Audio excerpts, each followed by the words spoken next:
Kalimantan Utara.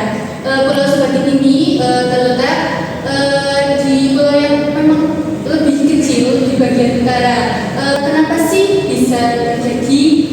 Penyebab apa sih yang awalnya itu terjadi Pulau Sebatik di Pulau Kalimantan Utara ini?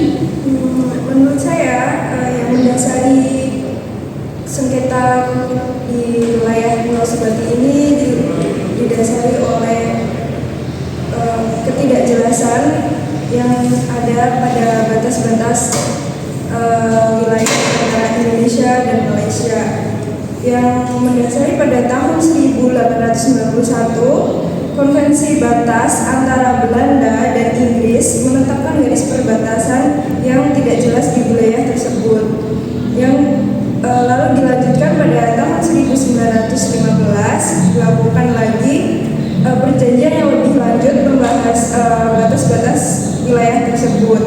Namun ketidakjelasan interpretasi dan pelaksanaan perjanjian ini menyebabkan sengketa yang terus berkepanjangan. Nah, terlebih lagi dari belasan pilar pembatas itu udah ada yang beberapa sudah hilang, termasuk pilar yang paling barat. Yang ini membuat ketidakjelasan kedua negara tersebut menjadi penghambat terjadinya sengketa. Baik.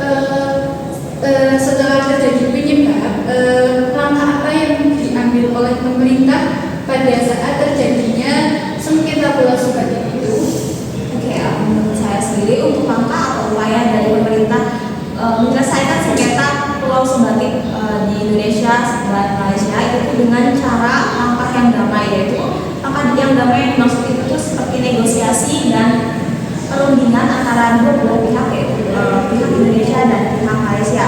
Untuk perundingan tersebut itu yang nantinya akan menjadikan dua wilayah yang berbeda dan dibagi dengan rata sesuai dengan perjanjian atau perundingan yang sudah ditetapkan tersebut, dan dilakukan juga untuk menetapkan wilayah sengketa sebagai status quo sementara waktu agar sengketa tersebut itu tidak menjalar ataupun melebar kemana-mana pada sengketa Pulau Sebatik di Indonesia dan Malaysia.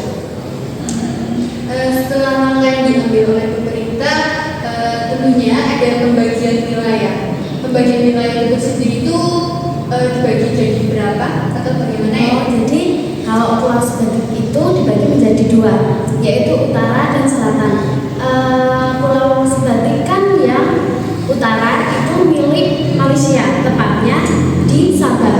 Nah, luas yang ada di Malaysia itu 1.887,23 km persegi. Nah, tempat yang di situ merupakan tempat utama ekonomi bagi masyarakat wilayah tersebut. Lalu yang Sebatik bagian selatan yaitu milik negara Indonesia, tepatnya di Kabupaten Nunukan, Provinsi Kalimantan Utara, seluas 4.046,61 km persegi. Nah, sebagian besar yang ada di wilayah tersebut yaitu merupakan suku Bugis. Gitu. Setelah terjadinya pembagian wilayah, mesti ada kelebihan dan kekurangan dari solusi yang pemerintah berikan. Bagaimana sih kelebihan dan kekurangan keputusan akhir dari pemerintah itu sendiri? Baik, jadi menurut saya terdapat beberapa kelebihan dan kekurangan dari hasil akhir keputusan pemerintah. Kelebihan yang pertama yaitu dapat mencegah ketegangan antara kedua belah pihak. Dengan diadakannya keputusan final dari dua negara ini dapat mencegah ketegangan yang terjadi. Yang kedua, menjamin keamanan wilayah. Jadi setelah konflik itu sudah diadakan keputusan final, sehingga masyarakat yang ada di wilayah perbatasan tersebut kondisinya lebih terjaga karena tidak ada konflik. Yang ketiga, peningkatan kerjasama baik itu di sektor ekonomi, perdagangan, infrastruktur, dan sumber daya alam. Yang keempat, menghindari kerugian sumber daya.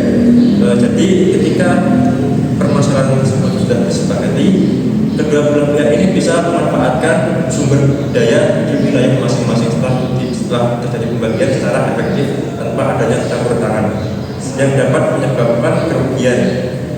Yang kemudian terdapat kekurangan dari keputusan akhir pemerintah. Yang pertama, terdapat ketidakpuasan di antara beberapa pihak, karena seringkali terdapat kompromi yang dalam penyelesaian sengketa macam ini yang tidak sepenuhnya menguntungkan salah satu pihak. Contohnya itu seperti wilayah pembagian Malaysia itu lebih banyak daripada Indonesia, sehingga masyarakat di Indonesia ini tidak terima, sehingga itu kekurangan dari keputusan pemerintah akhir. Nah, kemudian potensi perubahan sosial. Nah, ketika sudah dibagi nih wilayah Malaysia dan wilayah Indonesia, nah, yang dulunya ini merupakan wilayah Indonesia, terus terjadi kesepakatan tersebut wilayah Indonesia tersebut masuk ke wilayah Malaysia, sehingga penduduk yang awalnya Indonesia ini harus ikut Malaysia atau ikut Indonesia nih. Nah, akhirnya itu yang menjadi perubahan sosial, dan itu pemerintah harus mengatasi permasalahan tersebut. Kemudian ada pengawasan yang rentan. Pemantauan dan pengawasan terhadap implementasi keputusan di perbatasan seringkali sulit dilakukan secara efektif. Hal ini beresiko menimbulkan potensi pelanggaran yang mengancam hubungan bilateral. Itu saja.